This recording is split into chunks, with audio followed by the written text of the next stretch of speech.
राधे राधे बंधुओं, बहुत स्वागत है आपका ज्योतिष धर्म चैनल पर। बंधुओं, भगवान कृष्ण का हम 5250वां जन्मोत्सव पर्व मनाने जा रहे हैं। हम अपने चैनल के माध्यम से आज से ही आपको भगवान कृष्ण से जुड़ी अनेक दिव्य लीलाओं का दर्शन कराएंगे। आइए बंधुओं, सबसे पहले आपको बताते हैं कि श्री हरि ने कृष्ण अवतार क्यों लिया। परित्राणाय साधूनां विनाशाय च दुष्कृतां धर्म संस्थापनार्थाय संभवामि युगे युगे। जब जब धर्म की हानि और अधर्म की वृद्धि होती है, तब तब परमपिता परमेश्वर साकार रूप में अवतार लेते हैं। अखिल कोटि ब्रह्मांड नायक श्री कृष्ण ने भी धर्म की स्थापना और दुष्टों के संहार के लिए अवतार लिया था। लीला पुरुषोत्तम भगवान श्री कृष्ण श्री हरि के पूर्ण अवतार माने जाते हैं। श्रीमद् भागवत महापुराण के अनुसार रास रासेश्वर भगवान कृष्ण श्री हरि के 24 अवतारों में से 20वें अवतार हैं। वहीं विष्णु जी के 10 अवतारों में 8वां स्थान है। भगवान के अवतार लेने की कथा के अनुसार पृथ्वी पर जब अत्याचार अधिक बढ़ गया, यज्ञ धर्म अनुष्ठानों को असुरों ने विध्वंस करना शुरू कर दिया, चारों ओर हाहाकार मचने लगा। तब धरती माता अत्यंत विरह से जलने लगी।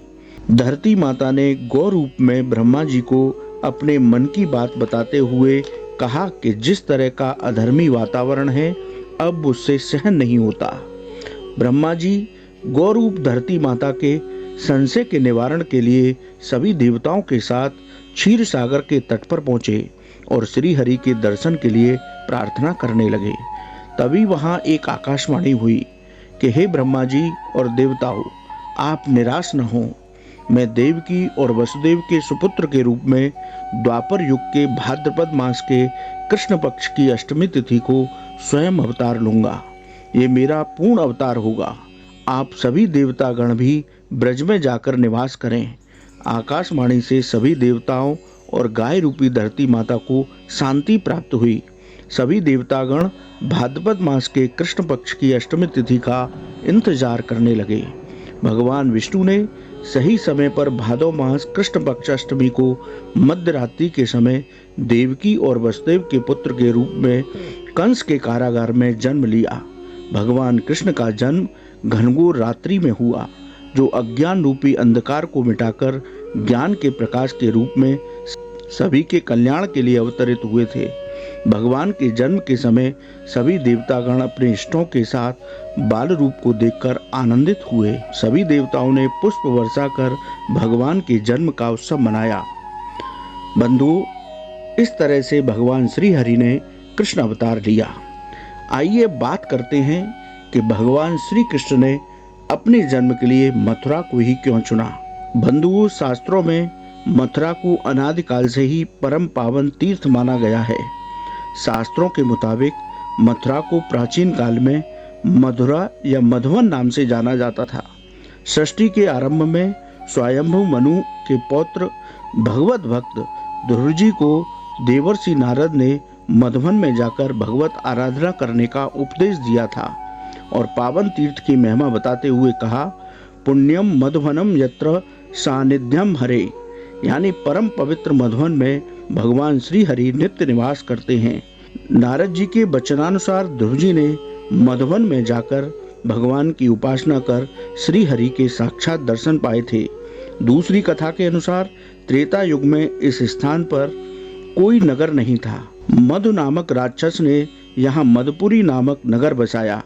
पिता की मृत्यु के बाद उसका पुत्र लवण नगरी का राजा बना। उसके अत्याचार बढ़ने लगे।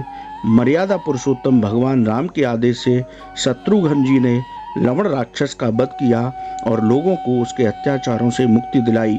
भगवान राम की आज्ञा पर शत्रुघ्न जी मधुपुरी के राजा बने। द्वापर युग में यह स्थान सूरसेन वंशीय क्षत्रियों की राजधानी बना और भगवान कृष्ण ने इस परम पवित्र नगरी को अपने जन्म के लिए चुना। मथुरा नगरी को भगवान कृष्ण का हृदय माना जाता है।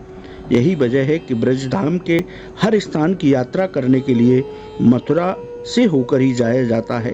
ब्रज 84 कोस में अनेक स्थानों पर भगवान कृष्ण ने लीलाएं की हैं। 12 पुराण में भगवान कृष्ण ने स्वयं कहा है कि पृथ्वी, पाताल, अंतरिक्ष और भूलोक में मथुरा के समान कोई तीर्थ मुझे प्रिय नहीं है। यही वजह है मैंने परम पवित्र मथुरा धाम को अपने जन्म के लिए चुना। यह नगरी अत्यंत रमणीय है। हजारों वर्ष काशी में रहने का जो फल मिलता है वह मथुरा जी में एक क्षणवास का है।